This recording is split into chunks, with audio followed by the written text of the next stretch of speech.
Welcome back to the Iron Insight. Thank you for starting your week off right with the Iron Insight every Monday morning at 4 a.m. I'm Bryn Welds. And I'm Andrew Nichols with Subtle Netherworks. And today we're sitting down with Ben Cornaby. Did I say that right? Yes, sir. Nice. So, Ben, you are a skills competitor from Utah, 3-time national champion, and going to Worlds. When is Worlds? Yeah, Worlds is scheduled for September 2026. Nice. And it's going to be in Shanghai, China, at least for the time being. Hopefully that doesn't change. Yeah. Yeah, that would suck. But to be honest, traveling to China for a welding competition is pretty crazy. Yeah, that's cool. Have you done much traveling, like, of the circuit? Because in our previous episodes with, like, Wyatt and Jordan, I think they had both said that they went to, like, Canada, and a bunch of the world's competitors meet up there and do, like, a week-long competition or something like that, or training. Yeah, so I haven't traveled yet for this competition. I'm actually right in the middle of the U.S. welding trials, so I don't have the spot yet, but I'll know if I have the spot in March. So it's how does trials started work? in August, it'll go to March. Is it like top 3 from nationals that go to trials? Is that what it is? So everybody that makes it to nationals gets an invite, and they obviously can decide if they want to do it or not. So you've got like 50 to 100 competitors, high school and college. Everybody's invited, and they also invite people from the previous year of nationals, I believe. But we only had 13 people want to do it this year. So there's 13 of us right now. We actually get narrowed down to top 8 on Monday, and then we got another turn in October 3rd. We got to turn in a pressure vessel, and then they have a stainless and aluminum turn in, and then they'll fly us out to Alabama, do a tune-up. There's a whole deal with it, but they'll narrow us down to like 8, and then maybe 6, 3, down to 1. Heckgum. That's crazy. Yeah, it is. All the way down to 1. That's nuts. What kind of training like goes into that? Because I remember, I hate to say this so many times, but with Jordan and Wyatt, they had like a pretty rigorous schedule that they were going through with training, as well as, I mean, do you still have gen eds and like regular classes to go to, or are you solely focused on welding right now? Yeah, I've got gen eds. I'm trying to get my Associates of Science. I already have my Associates of Applied Science in welding, so I'm trying to finish out that Associates of Science degree, but I'm getting about 55, 60 hours a week right now, just training, other than that's outside of class time and stuff. That's nuts. It's pretty good, dude. That's a pretty good bit of welding. Holy shit. Yeah, it's a lot of. And is it like, I mean, obviously that's just straight welding, right? I mean, obviously you're putting your vessels together or your test pieces and whatnot, but other than that, it's a lot just straight welding, right? As much as I can, yeah. I mean, Yeah, because like, well, go ahead, sorry. There's a lot of prep work with welding, as you both know. So like, yeah, I have to prep my own plates. I gotta any like mill scale removal, any type of land I put on the bevels or fit up, tacking, dimensions, all that stuff. It takes a little while, but as much as I can, time is the most important thing. Absolutely, yeah. And I mean, yeah, you got your plates and stuff to prep, like you said, but that is still a lot of just straight welding. Good grief. And are you focused, like, with practicing with that much time? It's not like you're just running like a 5-inch T-joint, right? You're primarily focused on the pressure vessel, probably, or? So the most important part of that competition is Module 1. It's where that pretty much makes or breaks the competition for a lot of people. Once you get to a certain level, everybody's kind of neck and neck with the pressure vessel, the aluminum sheet metal, and the stainless steel sheet metal. But Module 1, I mean, you've kind of heard about it, but it consists of a 3/8 plate, 10 millimeters or 10 inches long, a 5/8 plate, 10 inches long. Those are both V-groove, and a 4-inch Schedule 80 pipe, and then 2 fillet weld brake tests out of 1/2-inch material. So that's the most of my time is spent on that stuff. Right now I'm spending all my time on the pressure vessel because I've got a turn in coming up, or I got to send in we're actually not mailing in a pressure vessel like last time. We're just sending pictures. Yeah. But anyways, yeah, most of my time is spent on Module 1 because that's the most important. What are you the most confident in? What process and what part of the testing? Probably GMAW, and then GTAW, and then flux core, and then stick. Then stick all the way to the end. Yeah. So I spend most of my time stick welding because that's what I Yeah, suck well, at most. fair enough. Well, when you got started into this, what was the process that you first started with? Way back when in high school, I started with TIG. My high Okay. school instructor, he started us out with TIG. And I think it was TIG and then stick because he wanted to weed out the ones that weren't there for the right reasons. And he's a really cool guy. I had an awesome high school instructor for welding, but that's what I started with.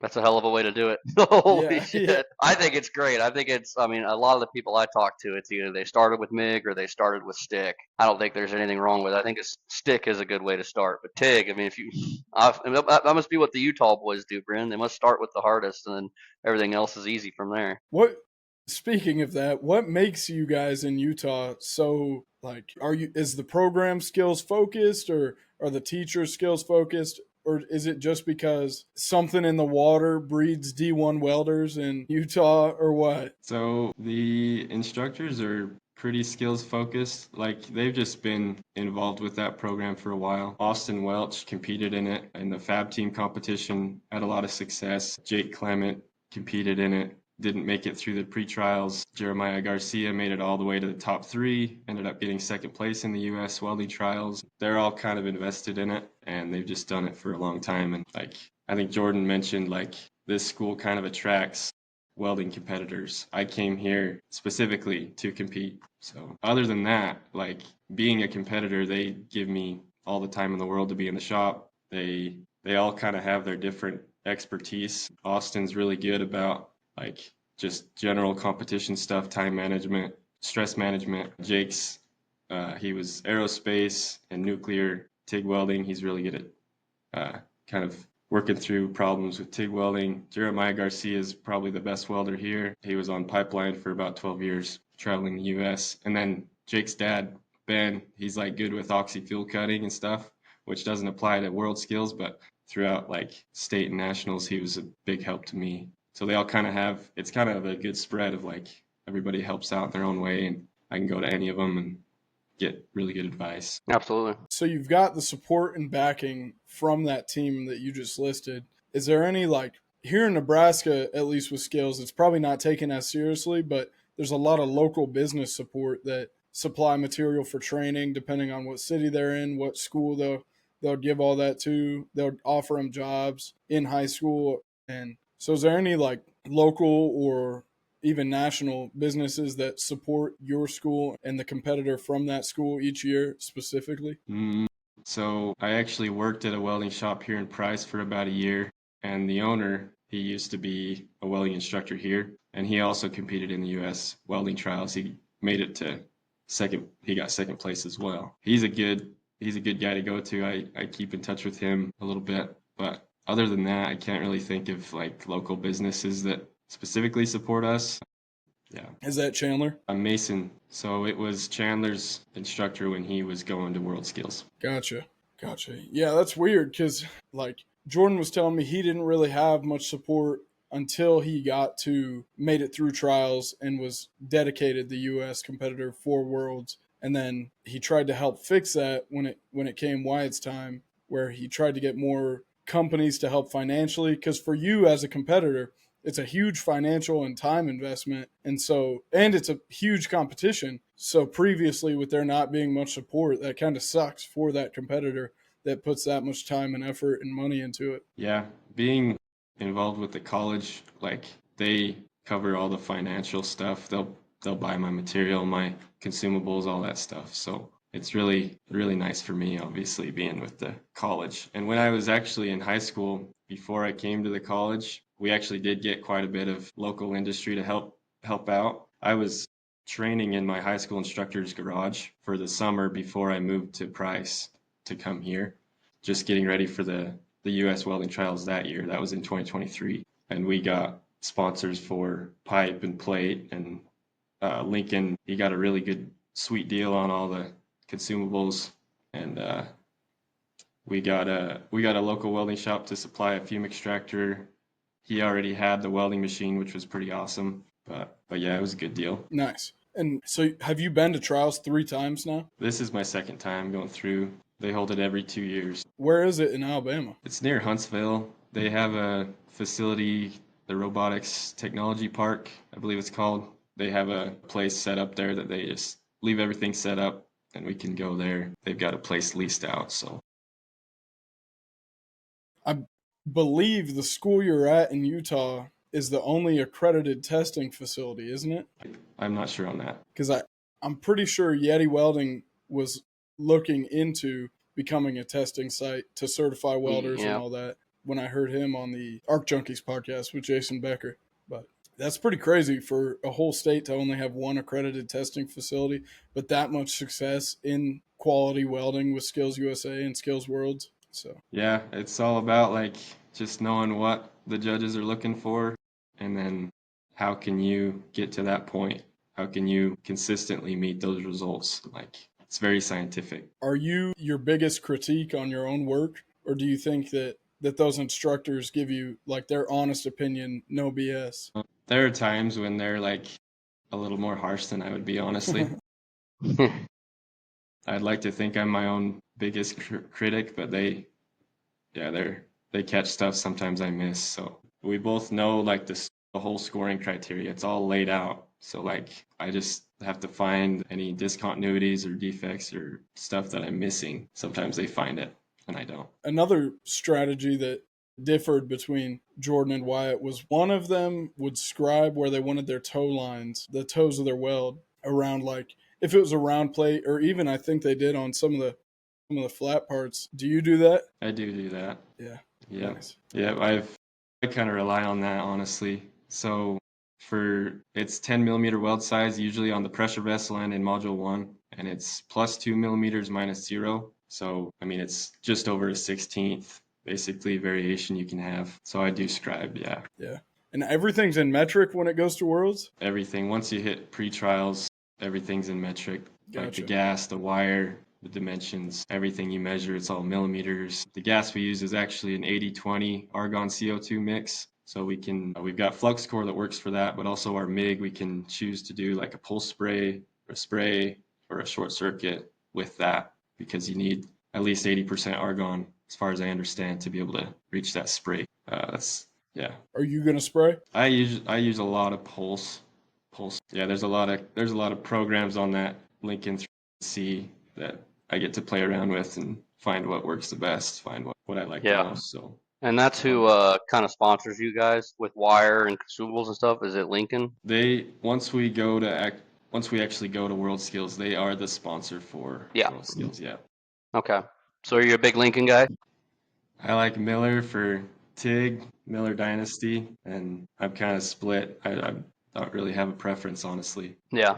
I know it's still a little bit early to say this, but after Skills, say you win Worlds, even regardless, honestly, winning Nationals, you're going to have a lot of opportunities offered to you. Do you know kind of what route you want to take in the industry? Not really. I've kind of heard that like getting into material science and metallurgy stuff is going to be probably a good way to go, because they're coming out with new materials with certain things. I don't know too much about it. I really don't have a plan yet. Just trying to get through college, get through competitions, and we'll see where it goes from there. Yeah, that's all right. Yeah, that's probably the right route to take, because you're going to have a lot of opportunities thrown at you, and I'm sure you have already, but you can pretty much get your pick of the litter, I think. Yeah.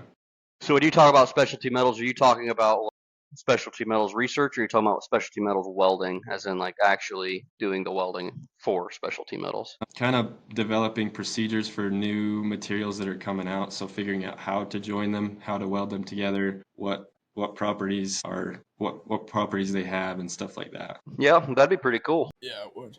What did you think of Fabtech Chicago? It was awesome, man. That's been a dream of mine for a while. I was super glad to be able to go. Was that your first one? That was my first one. Nice. Did you have any like commitments that you had to be at, like the AWS? I'm sure you had to be there to talk to a lot of people about skills and whatnot, but did you get to roam pretty freely? Or actually, I didn't have to be at the AWS booth at all.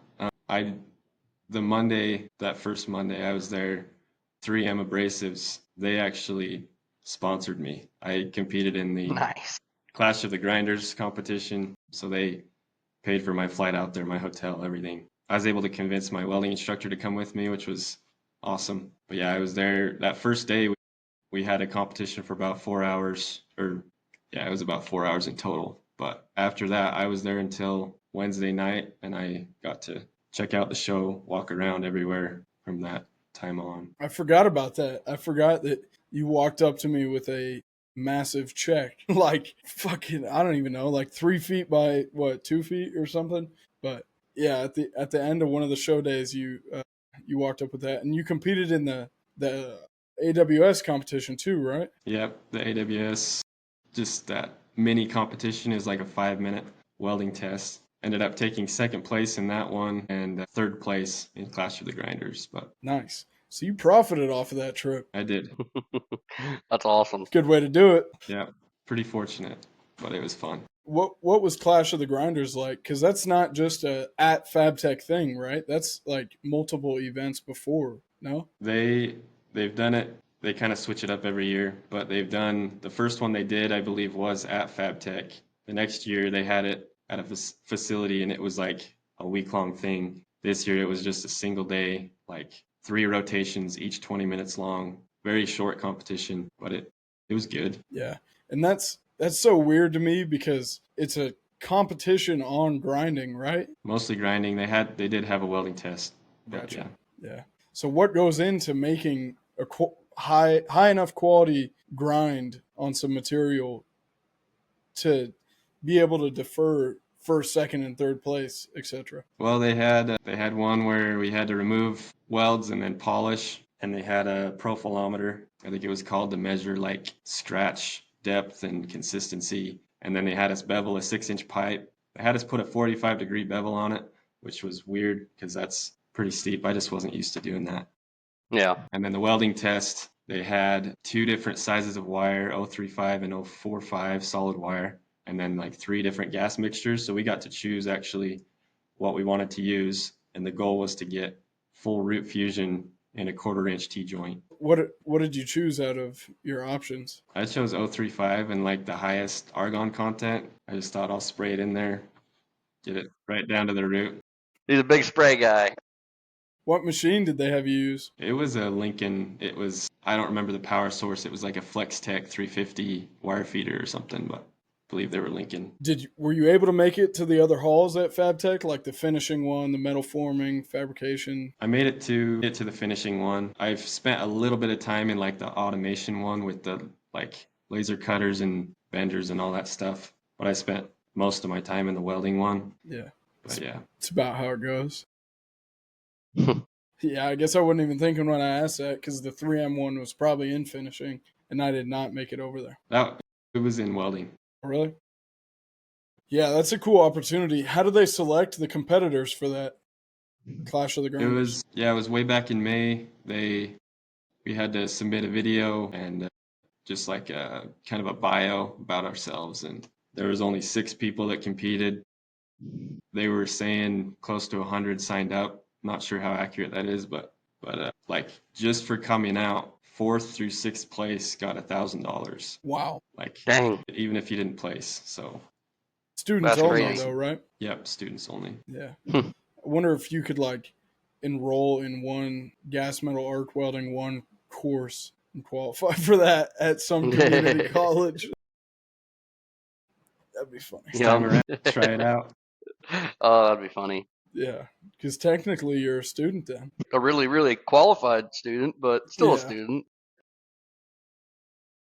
No, that's cool. I was wondering, What's I that? was just curious, like what made you guys start the podcast, or what goes into that? So for me personally, it's kind of weird. Like I started, if you go back on my TikTok way like 2021, I posted one of the worst welds you'll probably ever see. And I thought I was good. I thought I was like,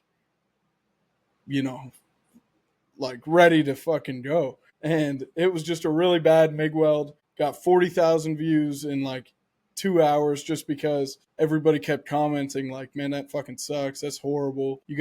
Don't post this. So it was boosting the algorithm, but I was like, all right, I mean, that's cool. So I'm going to keep posting.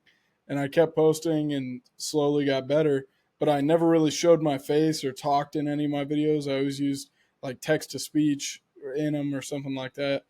And then, so now I'm like at 48,000 followers or something on TikTok, and a couple more thousand across other platforms. So I just more so wanted to have a voice with my viewers. And then Andrew, we met through Facebook Marketplace and TikTok, but we lived in the same town in And Nebraska we while he found was out we up were going here. to the same trade school. Yeah. So it was And hilarious. And then I think our first giveaway, wasn't it 10,000 followers for you? yeah, 10,000 followers, then 20, then 30, then 40, and hopefully Yeah, 50. basically all the way since 10,000 followers, I've been giving him, hoods to give away, to put in his giveaways and stuff and all that. And I'd always wanted to start a podcast because, like, I mean, going through college, I had no idea what I was doing trying to get into the industry because there's no real information on it other than, yeah, just go start working or go sweep the floors in a welding shop.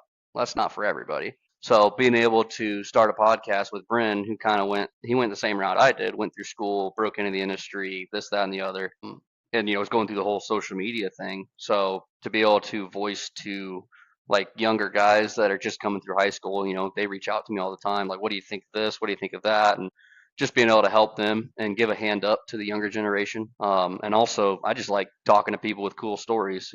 Like I would have never met you unless if I wasn't doing this or going through this or going to Fabtech. So just through the social media avenues I've been doing, I thought this was a really good idea. And then I had been wanting to do it for a while. And then I think Bren called me or something, or he texted me. He's like, yo, you want to start a podcast? And I was like, fuck yeah, I want to start a podcast. Let's do it. And we were hammered down there pretty. I mean, we've done pretty well.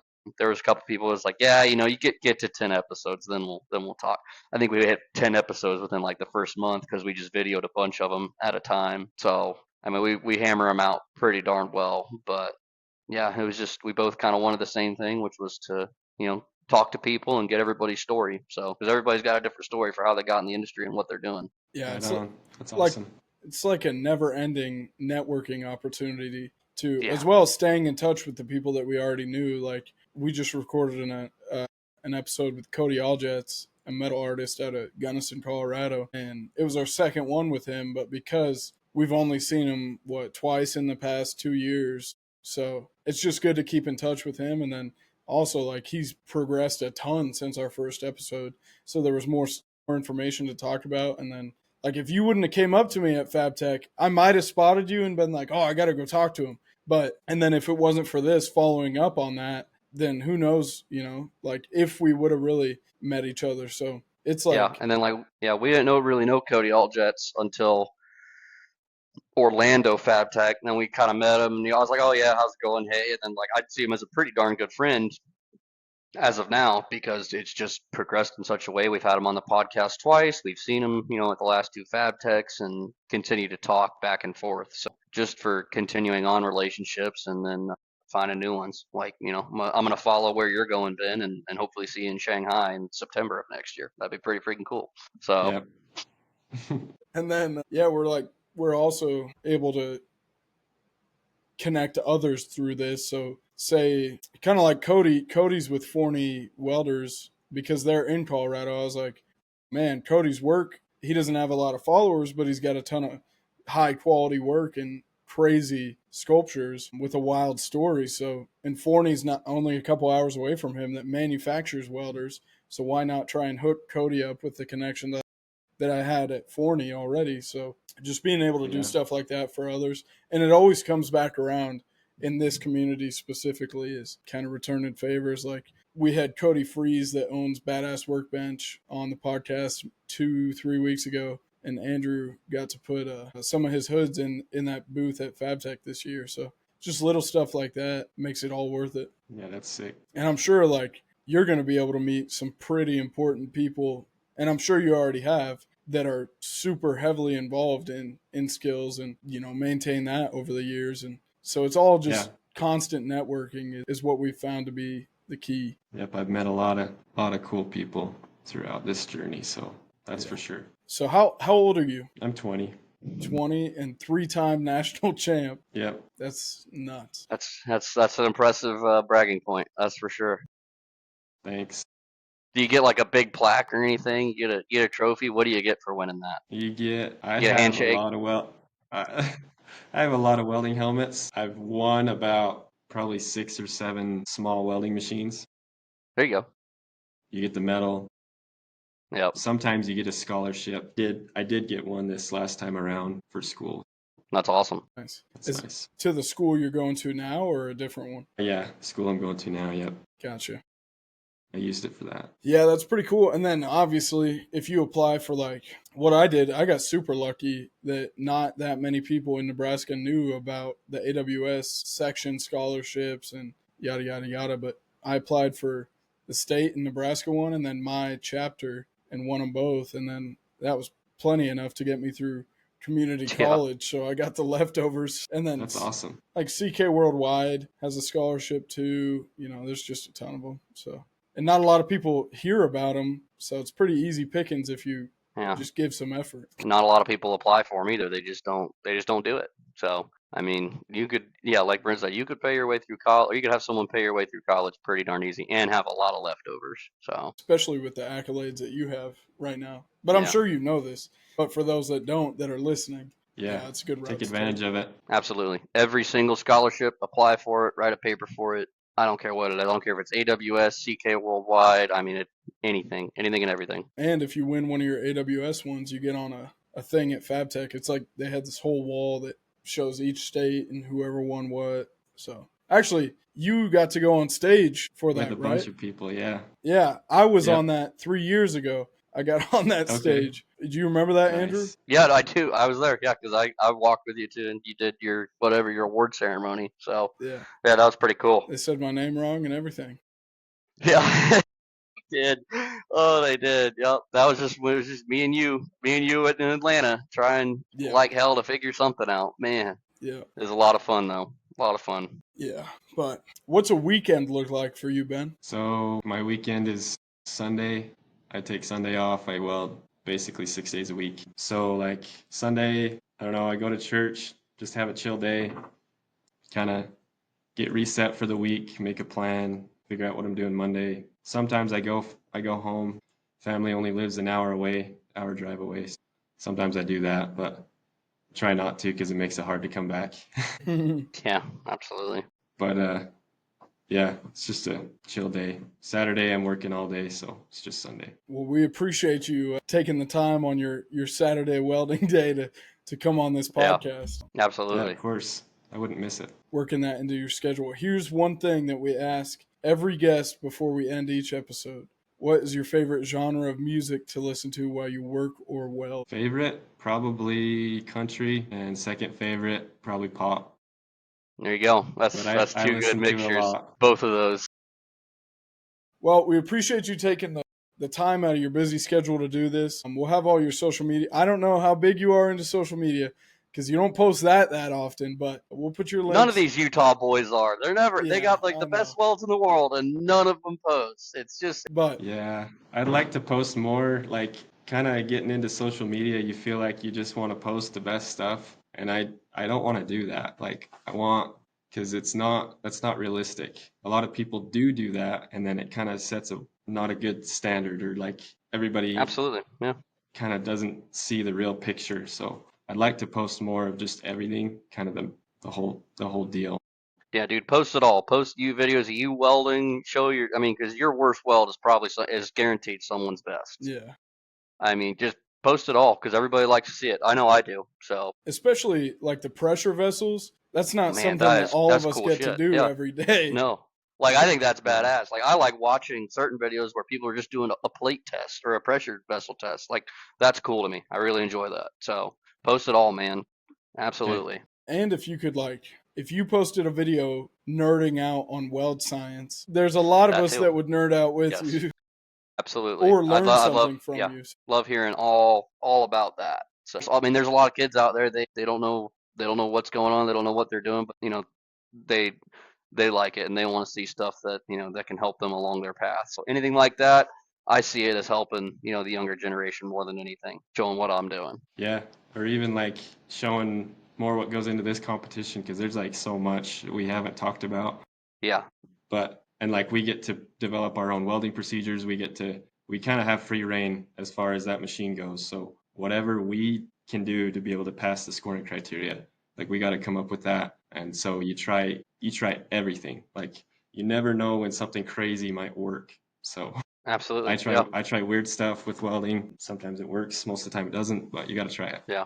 And even that WPS, like you said, coming up with your own WPS and like doing it, like how did you come up with that? What were the thoughts behind coming up with using this instead of that? Or like how you were telling us you like a gas that has more argon than anything because you like to spray. So just stuff like that. It's cool to hear. Okay, But cool. we appreciate your time. We appreciate you coming. We appreciate everybody for listening.